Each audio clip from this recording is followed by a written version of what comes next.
Recordings on.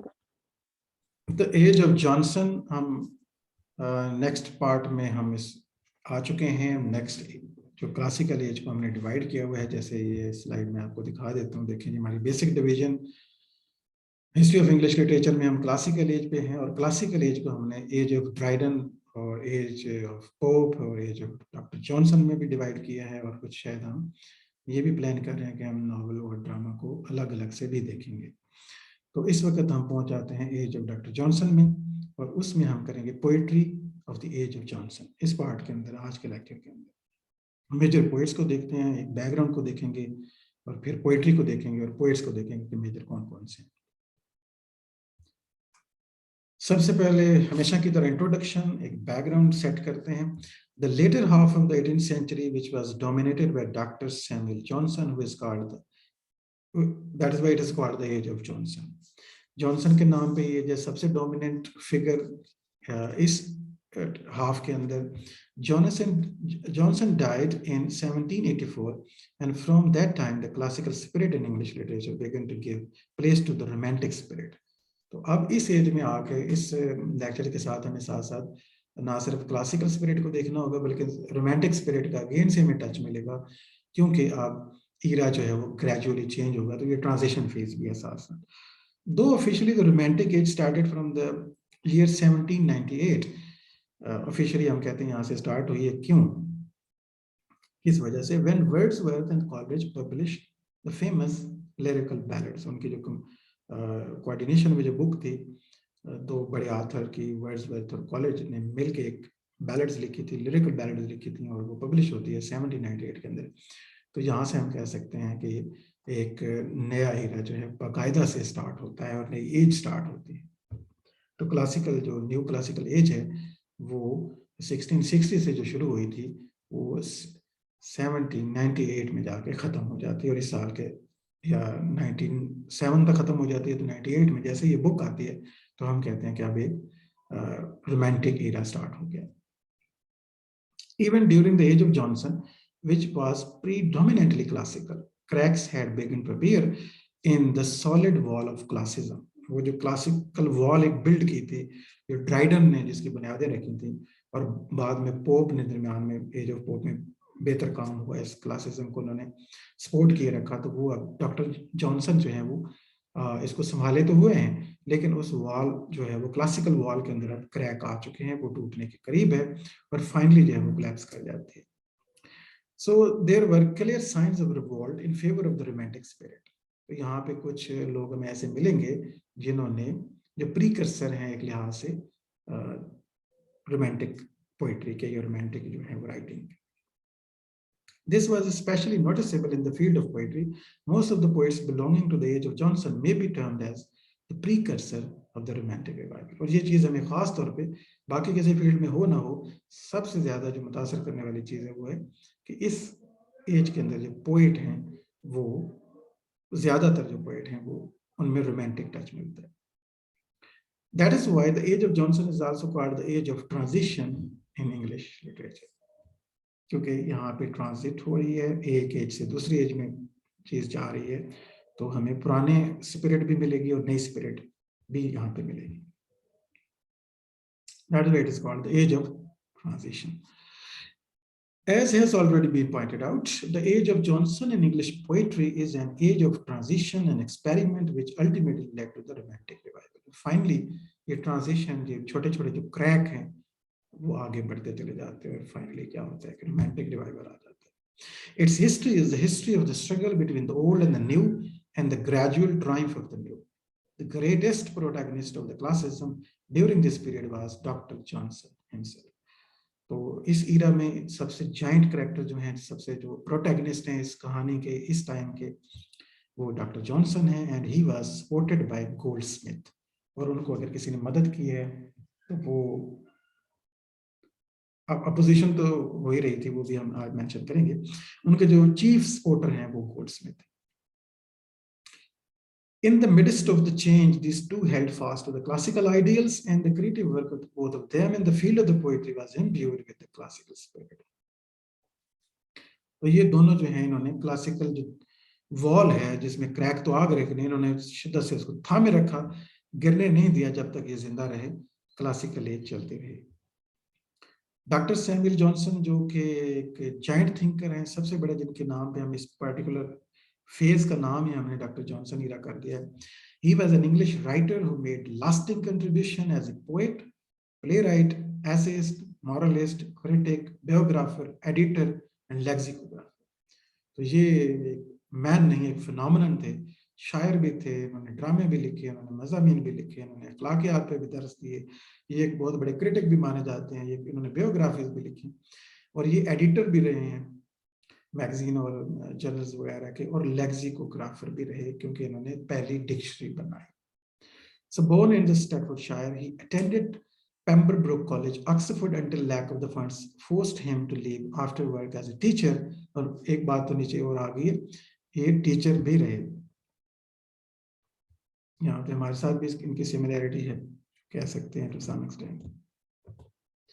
He moved to London and began writing for the Gentleman's Magazine. ठीक है, as a teacher इन्होंने start किया, बाद में लंदन जाते हैं, जेंटलमैन्स मैगजीन के लिए लिखते हैं शुरू में, और बाद में इसी वजह से बाद में एडिटर भी बने। Early works include life of mister Richard savage, the poems London and the vanity of the human wishes, and the play Irene.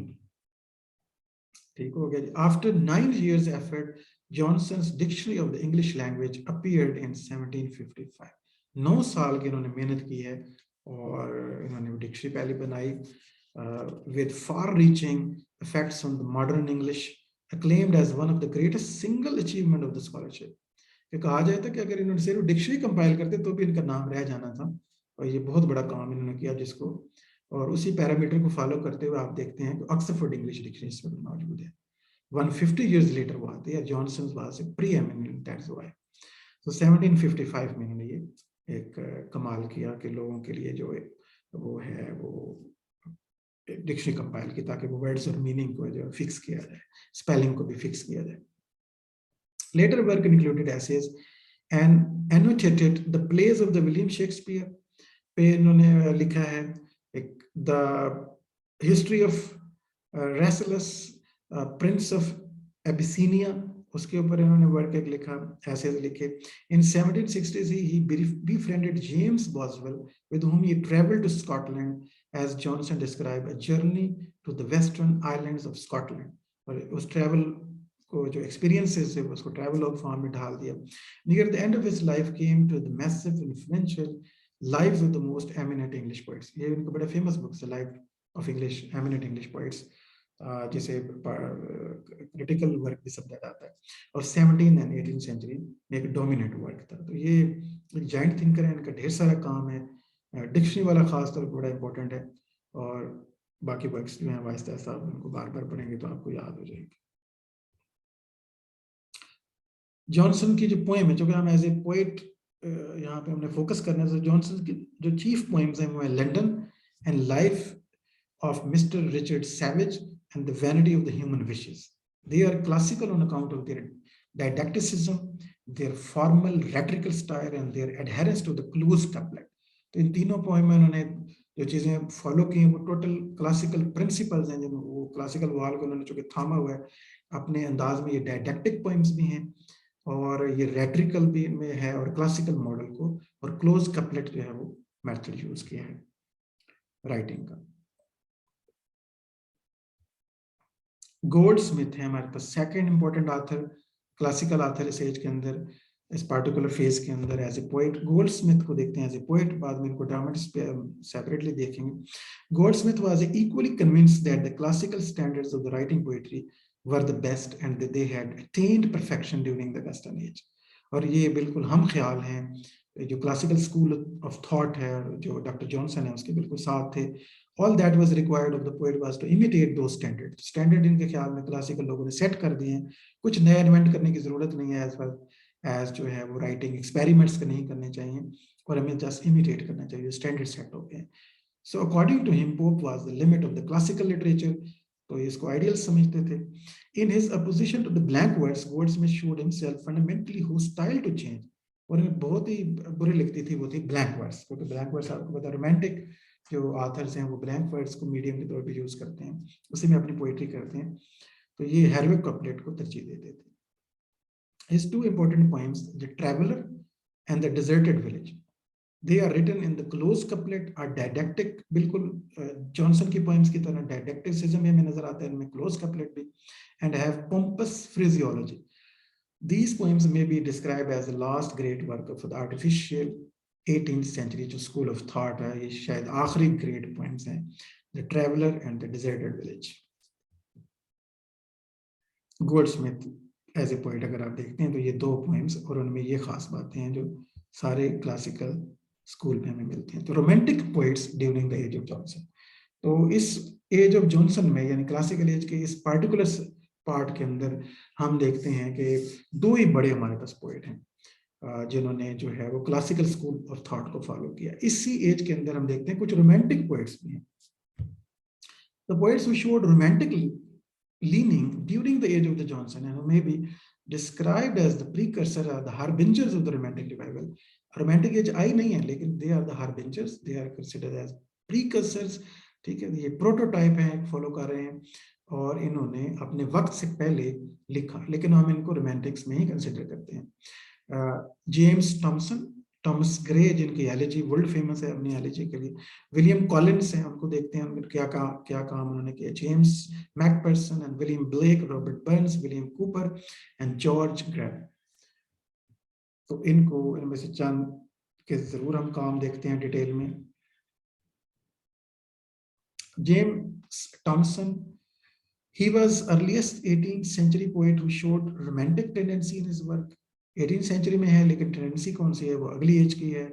The main romantic characteristic in his poetry is the minute observation of nature. तो इनका जो work है the seasons, इनके नाम से पता चल रहा है सीजन्स, तो नेचर की तरफ आप देखें ना, सिटी से और शहर के मसाइल से और हेरोइक कपलेट से हट के, क्लासिकल मॉडल से हट के रोमांटिक इनमें हमें एटीट्यूड नजर आता है। तो नेचर और फितरत की बात कर रहा है जो आगे चल के वर्ड्सवर्थ का एक वॉच वर्ड होगा। He gives fine sympathetic description of the fields, the woods, the streams, the shy and the wild creatures. Instead of the close couplet, he follows the Miltonic tradition of using the blank words. इन्होंने Milton के तर्ज पे या Shakespeare के तर्ज पे जो blank words use की और हेरोइक कपलेट को तर्क किया, और जो है वो अपना सब्जेक्ट मैटर इनका आप देखें तो वो फील्ड्स हैं, वुड्स हैं, स्ट्रीम्स हैं और नेचर है। उसके अलावा है in the castle of indolence which is written in the form of dream allegory, so popular in the medieval literature. Thompson uses वो medieval literature जो dream poetry आपने पढ़ी होगी, याद होगा आपको, Pirates of the Plowman वगैरह एक dream poems इस तरह, चौसर ने भी काफी dream poems compose की। मिडिल एजेस के अंदर एक फेमस वो जॉनरा समझा जाता था, स्टाइल समझा जाता था, तो उन्होंने कैसल ऑफ इंडोलेंस लिखा। इंडोलेंस वो लेजीनेस और नींद और ड्रीम को कहते हैं। So Thomson uses the Spenserian stanza, पहले इन्होंने ब्लैंक वर्ड्स मिल्टन के तरीके पे यूज की, बाद में स्पेंसर का स्टैंजा यूज किया, स्पेंसरियन स्टैंजा। और स्पेंसरियन स्टैंजा क्या है हमने पढ़ा था, ये मैं जल्द आपसे पूछता हूँ इस लेक्चर के एंड के ऊपर। Unlike the didactic poetry of the Augustans, this poem is full of dim suggestions. इसमें कोई क्लियर कट डायडेक्टिसिज्म नहीं है और इन्होंने वही थीम बनाया, ड्रीम को, इमेजिनेशन को, लेजीनेस को, इंडोलेंस को आप कह लें और नेचर को। तो ये जेम्स थॉमसन के अंदर ये हमें चीजें नजर आती हैं जो अपनी एज से ये थोड़े बगावत करते नजर आते हैं। Thomas Gray, he is famous as the author of the elegy written in a country churchyard. ये इनकी वर्ल्ड फेमस एलिजी, और एलिजीज अगर आपको सबसे बेस्ट किसी को बतानी है एलिजी तो वो है elegy written in a country churchyard by Thomas Gray, the best known in English language. Unlike classical poetry which was characterized by restraint on personal feelings and emotion, classical में तो कहा जाता है पर्सनल फीलिंग और imagination और passion को अपने control करना है रीजन के साथ, लेकिन this poem is the manifestation of the deep feelings of the poet. It is suffused with the melancholy spirit which is a characteristic of romantic trait. It contains deep reflection of the poet on the universal theme of death. तो उन्होंने death के theme को जो universal है और melancholic style के अंदर और एक बड़ी पेनफुल स्टाइल के अंदर जो अपनी पर्सनल पैशन और फीलिंग और एक्सपीरियंसेस को शेयर किया है, जो बिल्कुल आपको पता है मना है क्लासिकल स्कूल के अंदर। उन्होंने उसको वायलेट किया और एलिजिबिलिटी लिखी, elegy written in a country churchyard, जो बाद में आने वाले टाइम में one of the best elegies कहा जाता है। The progress of the poesy भी इनका एक और काम है। अदर पोएम अगर इंपॉर्टेंट इनकी देखें, एंड द बार्ड, दो है। Of these, the bard is the more original and romantic. It emphasizes the independence of the poet, which became the chief characteristic of the romantic poetry.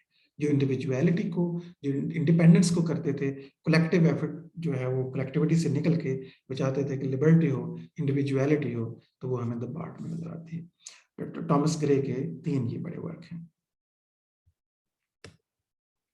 William Collins,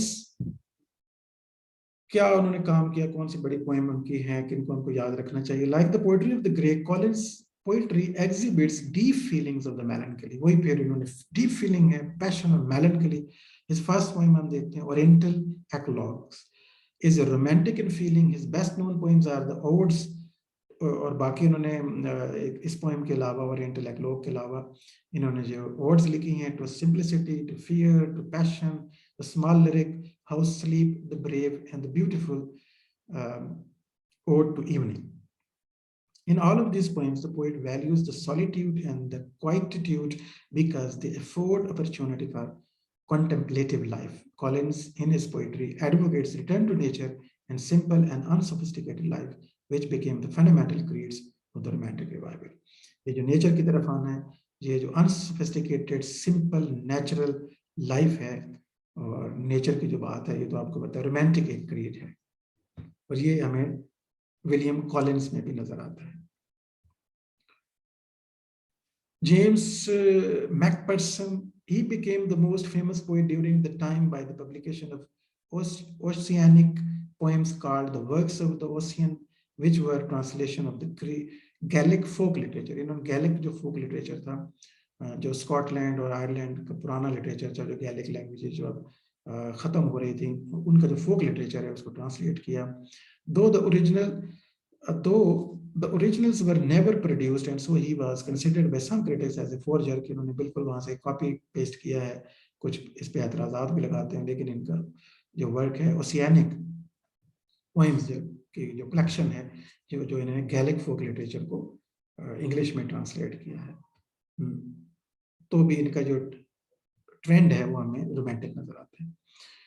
William Blake एक one of the famous है, और इनको syllabus में भी आपको पता पढ़ाया जाता है, songs of innocence and songs of experience. वो बुक आपको याद आती होगी जब आपने रोमांटिक पोइट्री के दौरान खरीदी होगी और पढ़ी होगी। तो विलियम ब्लेक को आपने रोमांटिक पोइट्री के कैटेगरी में पढ़ा है, जबकि ये पैदा जो है, आप इनकी डेथ देख सकते हैं, 1827 में इनकी डेथ हो गई थी अभी, यानी रोमांटिक एज तक वैसे गए हैं, इसका मतलब 1757 में ये पैदा होते हैं, और अपना ज्यादातर वक्त इन्होंने देखा न्यू क्लासिकल टाइम, और इन दोनों टाइम मतलब इन्होंने देखे। In some of his works as Songs of Innocence and Songs of Experience, which contains the famous poems Little Lamb, Who Made Thee, and Tiger, Tiger, Burning Bright, we are impressed by their lyrical quality.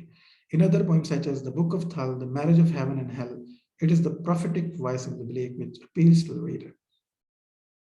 तो ये इनके बड़े बड़े काम है, जो poetry है, सबसे बड़ी famous book songs of innocence and songs of experience पे मैं चाहूँगा यकीनन एक प्रेजेंटर भी हमें रिक्वायर्ड होगा, जो इस बुक को दोबारा से हमें थोड़ा सा याद करवाए, इसके इंपॉर्टेंट पॉइंट्स जो हैं, और अदर वर्क्स जो हैं वो भी याद रखने इनके इतने मुश्किल नहीं है। The book of Thel and the marriage of heaven and hello.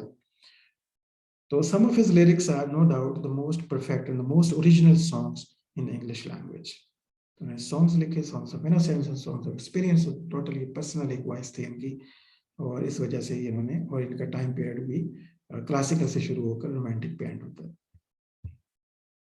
Robert Burns भी हैं, he is the greatest song writer in English language. हमारे पास प्योर सॉन्ग राइटर हमें मिलते हैं। Robert Burns had great love for the nature and a firm belief in the human dignity and the quality, both of which are characteristics of romanticism. The fresh, inspired songs of Burns are the Cotter's Saturday Night, to a mouse, to a mountain daisy, man was made to mourn. तो ये इनके famous songs हैं, ये song writer थे, इन्होंने romantic style में songs लिखे। These songs went straight to the heart, and they seem to be the songs of the birds in spring, time after the cold and the formal poetry for about a century. तो आपको पता है 100 and 120 year तकरीबन लगे जब ये mood change हुआ है और इतनी रेस्ट्रेंड किस्म की कोल्ड और फॉर्मल किस्म की पोइट्री की जा रही थी अकॉर्डिंग टू रोमांटिक्स, उनकी नज़र में वो बिल्कुल ठीक नहीं थी। और बिल आखिर ये ब्रेक आता है जब ये अपने अपने जो है इनर वॉइस है, जो फीलिंग्स हैं वो एक्सप्रेस कर सकते हैं। तो रॉबर्ट बर्न ने सॉन्ग्स लिखे और कुछ सॉन्ग्स आपके ज़हन में होने चाहिए। उसके अलावा हमारे पास आते हैं विलियम कूपर, ये भी सिलेबस में आई थिंक है। He lived a tortured life and was driven to the verge of madness, had a genial and kind soul. His इनकी पर्सनल लाइफ काफी टॉर्चर्ड थी और मैडनेस के करीब, सुसाइड के बारे में भी इन्होंने कई बार सोचा। His poetry, much of which is of the autobiographical interest, describes the homely scenes and the players and the pains of the simple humanity. तो ज्यादा इनकी जो काम है, पैशन, वो पर्सनल लाइफ, पर्सनल इमोशन और एक्सपीरियंसेस को शेयर करते हैं, तो पोएट्री इनकी ऑटोबायोग्राफिकल है। द टू मोस्ट जो the important characteristics of the romanticism है जो हमें नजर आते हैं, वो पर्सनल इमोशंस हैं और नेचर को फॉलो करना है, जो इनके अंदर हमें मिलता है। His longest poem the task, written in blank words, blank words आपको पता है रोमांटिक्स के यहाँ यूज होती है, comes as a relief after the reading the rhymed essays and the artificial couplet of the age of Johnson. तो task में जो है इन्होंने ब्रेक किया वो जो पैटर्न है और ब्लैंक वर्ड्स में इस पोएट्री को लिखा। It is replete with the description of the homely scenes of woods, of brooks, of the plowmen and the shepherds. तो shepherds और plowmen, brooks और woods और personal feelings जो हैं, और फिर ब्लैंक वर्ड्स में जब ये की जाती हैं तो हम कहते हैं कि ये रोमांटिक वर्क है। तो William Cowper's most laborious work is the translation of Homer in blank words. इन्होंने ब्लैंक वर्ड्स में होमर को ट्रांसलेट किया। होमर को आपको पता है पोप ने भी ट्रांसलेट किया था, ड्राइडर ने भी ट्रांसलेट किया होमर, जो क्लासिकल वर्क्स हैं उनके। लेकिन कूपर ने ये क्या कमाल किया, ये पोप से इनका फर्क ऐसे है कि इनकी जो ट्रांसलेशन है वो होमर की इन्होंने ब्लैंक वर्ड्स में, जो हेरोइक कपलेट में पहले हो चुकी थी, और इन्होंने उसको होमर का जो क्लासिकल वर्क है उसको एक रोमांटिक वे में हैंडल किया। But he is better known for his small lovely lyrics like on the recipient of my mother's picture. ठीक है, on recipient of my mother's picture एक लिरिक है, तो इकट्ठा ही हमें इसको होना चाहिए था बोल्ड, तो हम इसको कर लेते हैं। ठीक है, तो विलियम कूपर जो है ये इनका काम है। और आगे हम देखते हैं George crab, he stood midway between the Augustans and the Romantics. George crab के बारे में कहते हैं कि ये दरमियान में है दोनों, अपनी एज में ये दोनों तरफ से मुतासिर हुए। In forms he was classical, but in temper of his mind he was romantic. तो फॉर्म में जो है ये क्लासिकल है, मॉडल को वही फॉलो करते हैं, लेकिन अपने टेम्पर में ही रोमांटिक है। Most of his poems are written in the heroic couplet, but they depict an attitude of the nature which is Wordsworthian. तो इनकी जो हैंडलिंग है वो तो हेरोइक कपलेट है, क्लासिकल है, लेकिन जो थीम है, जो एटीट्यूड है नेचर की तरफ, वो वर्ड्सवर्थियन है। His well known poem the village is without rival as a picture of the working man of his age. तो विलेज जैसे नाम के हम पता चलता है, सिटीज की बजाय विलेज इन्होंने टॉपिक बनाया और उस लाइफ को डिपिक्ट किया है। तो लेकिन उसको हैंडल इन्होंने आल्दो क्लासिकल वे में किया। It shows that the lives of the common villager and the labourers are full of romantic interest. His later poem the parish register and the borough, tales in verse and tales of the hall are all written in the same strain. तो इसी तरीके के ऊपर उन्होंने ये बाकी the parish register, the borough, the tales in verse and tales of the hall जो उसी तरीके से लिखी हैं जैसे तो विलेज पोएम लिखी हैं। तो जॉर्ज क्रैब को याद करने का एक तरीका ये है कि आप इनको देख सकते हैं कि मिड में है और ये क्लासिकल जो स्कूल का मॉडल है वो यूज करते हैं, लेकिन अपने थीम में, अपने सब्जेक्ट मैटर में ये रोमांटिक है। तो लास्ट है हमारे पास जी थॉमस चैटरटन। यकीनन आपको वो याद आ रहे होगा वो सीन जो आपने फील किया था प्यूरिटन एज में ड्रामाटिस्ट को पढ़ते थे। यहाँ पे लगता है काफी सारे पोएट हैं हमारे पास और इनके वर्क्स को अभी आपको थोड़ा सा याद करना पड़ेगा। तो लास्ट में हम देखते हैं जी थॉमस चैटरटन को।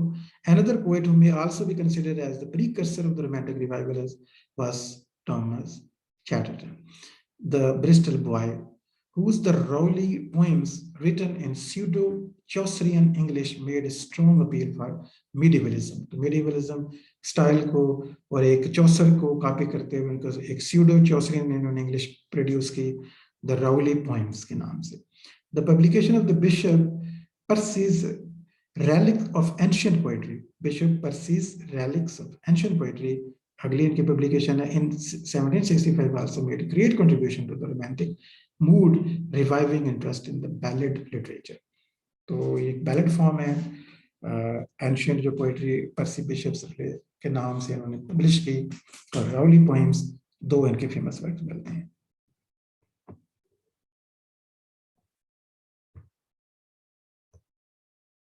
तो यहाँ पे हम देखते हैं कि पोइट्री और ये जो जॉनसन जो है यहाँ पे एंड होती है.